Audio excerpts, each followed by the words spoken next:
नमस्कार दोस्तों, horror tales के एक नए एपिसोड में आप सभी का स्वागत है। मेरा नाम रवि है और मेरा भूत प्रेतों में मानना थोड़ा कम है, लेकिन मैं पॉजिटिव और नेगेटिव एनर्जीज में मानता हूँ। इसी तरह मैंने भी एक जगह पर ऐसी ही एक अजीब ताकत को महसूस किया था। तो चलिए मैं आपको उस घटना के बारे में बताता हूँ। दोस्तों, वह साल 1995 या 96 के आसपास का था। गर्मियों की छुट्टियां चल रही थी तो मैं अपने गांव से अपने एक दोस्त रकुल के यहाँ घूमने चला गया। घूमते फिरते हम लोग खेत खलिहान देखते हुए एक जगह पर पहुँचे।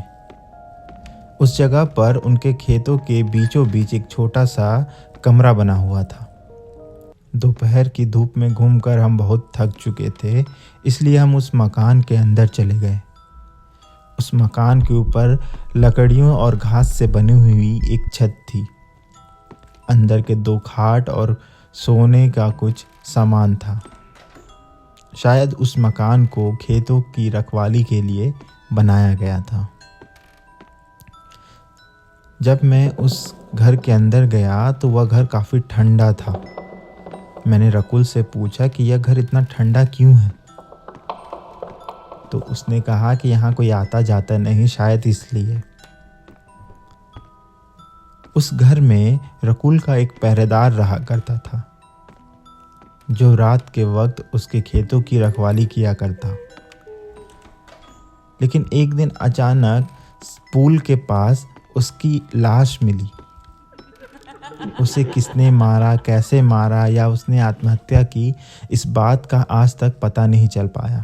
उसके बाद से इस घर में रहने कोई नहीं आया, और अगर कोई आता भी है तो पता नहीं क्यों 2 या 3 दिनों के बाद वापस चला जाता है। इसलिए हम लोग ने इस घर को इसी तरह छोड़ दिया है। गांव के लोगों का मानना है कि उस पहरेदार की आत्मा उसी घर के आसपास भटकती रहती है। यह सुनकर मेरी हंसी निकल गई।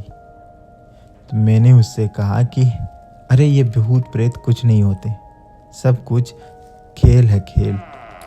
कुछ देर बाद बातें करने के बाद हम लोग रेल की पटरियों से गुजर रहे थे। तब मैंने रकुल से पूछा कि यह वही जगह है क्या जहां उस पहरेदार की लाश मिली थी। रकुल ने कहा हाँ। मैं बाइक से उतरकर उस जगह को देखने लगा।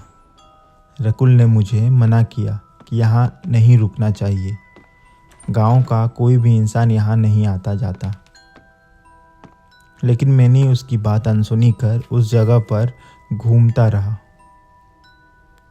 शाम हो चुकी थी, हम लोग घर आ गए। गर्मी बहुत तेज थी। हम सभी आंगन में बैठे हुए थे। तभी सभी लोग अपनी अपनी बातों में लगे हुए थे। मैंने रकुल के दादाजी से अचानक पूछा कि दादाजी, क्या आत्माएं होती हैं? और अगर होती है तो क्या इसे कोई साबित नहीं कर सकता? दादाजी ने मेरी बात को अनसुना कर दिया और वह दूसरी बात में लगे रहे। इसके बाद ठीक लाइट चली गई। हम सभी गर्मी से और बौखला से गए थे। बड़े बुजुर्ग तो किसी तरह सो गए, लेकिन मुझे नींद नहीं आ रही थी। मुझे पता नहीं कैसे अचानक याद आया कि दोपहर वाला वह घर ठंडा था। मैंने रकुल को आधी नींद से उठाया और कहा चलना, खेतों की ओर चलते हैं।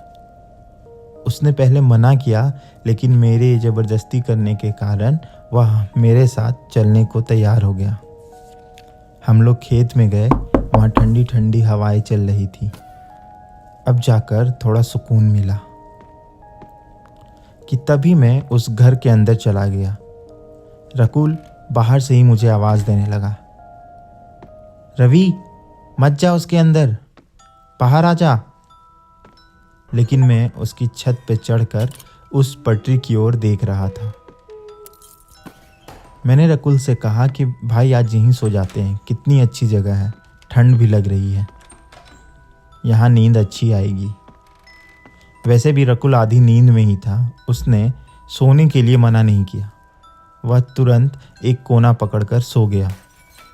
मैं भी दूसरी चारपाई लेकर उसके बगल में ही लेट गया। तकरीबन रात के 11:30 बजे थे।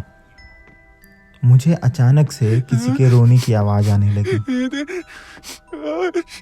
मैंने जब उठकर देखा तो मुझे कुछ दिखाई नहीं दे रहा था, बस आवाज़ें आ रही थी किसी के रोने की। मैंने उस आवाज़ को इग्नोर कर फिर से सोने की कोशिश करने लगा, लेकिन कुछ देर बाद वह आवाज़ अब बढ़ चुकी थी। पहले ऐसा लग रहा था कोई अकेला इंसान रो रहा है, लेकिन अब 2 से 3 लोगों की रोने की आवाज़ें आ रही थी। मैं एकदम से उठा और चारों तरफ देखने की कोशिश करने लगा।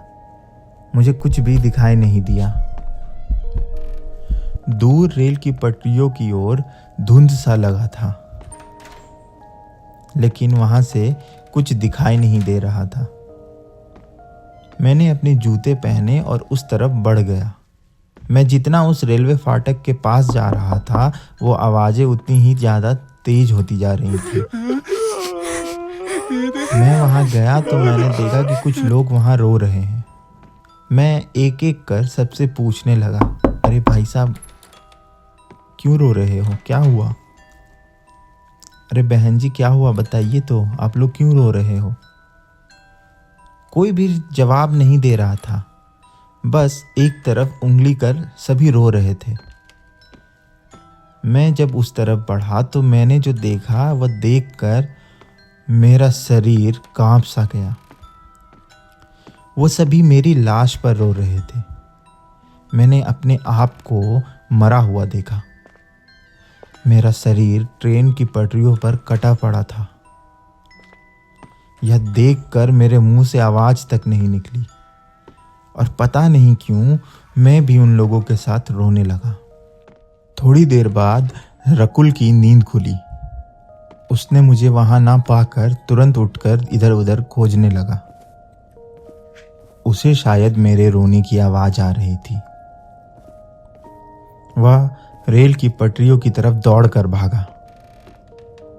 उसने मुझे कई बार आवाज़ दी, लेकिन मैं पागलों की तरह बस रोए जा रहा था। बिना कुछ कहे जिधर मेरी लाश पड़ी थी, मैं उसे देखकर बस रोता जा रहा था। इसके बाद रकुल ने मुझे अपने साथ जबरदस्ती खींचकर अलग किया। मैं फिर भी उस तरफ देखकर रोए जा रहा था। तभी अचानक करीबन 1:30 बजे एक ट्रेन उस पटरी पर आई। उसकी थरथराहट से ना जानो ऐसा लगा मानो मेरी नींद खुल गई हो। मैं अचानक से चुप हो उठा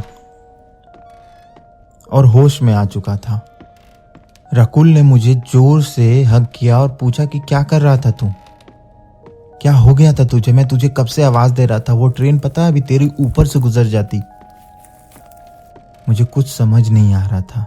हम उसी समय उस खेत से अपने घर की ओर चले गए।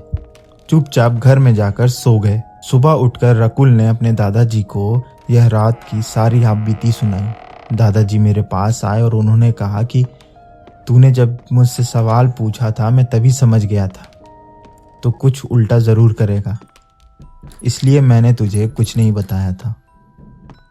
लेकिन मुझे ये नहीं पता था कि तू रात को वहां चला जाएगा। कल रात को तुमने जिससे भी देखा वह सभी उसी पटरी के आसपास मरे थे। यह सिलसिला हमारे गांव में बरसों से चला आ रहा है। ऊपर से कल की रात अमावस्या की थी। इसी कारण से वहां मरे सभी लोग एक साथ वहां रो रहे थे, और उन्हीं में से कुछ ने तुम्हें अपने वश में कर लिया होगा। अगर सही वक्त पर रकुल नहीं आता तो शायद तुम भी उस ट्रेन से कटकर मर जाते। मैं यह सुनकर दंग रह गया। अब मुझे यह समझ नहीं आ रहा था कि मैं किस पे भरोसा करूं, भूत प्रेत आत्माओं पर या फिर नेगेटिव और पॉजिटिव एनर्जीज पर।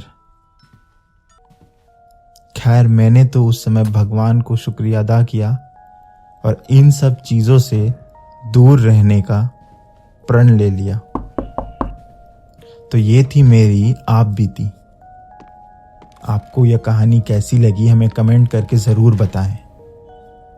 और आप में से बहुत से लोग कहानी सुनकर हमारे चैनल को सब्सक्राइब नहीं करते हैं, तो कृपया करके हमारे चैनल को सब्सक्राइब करें।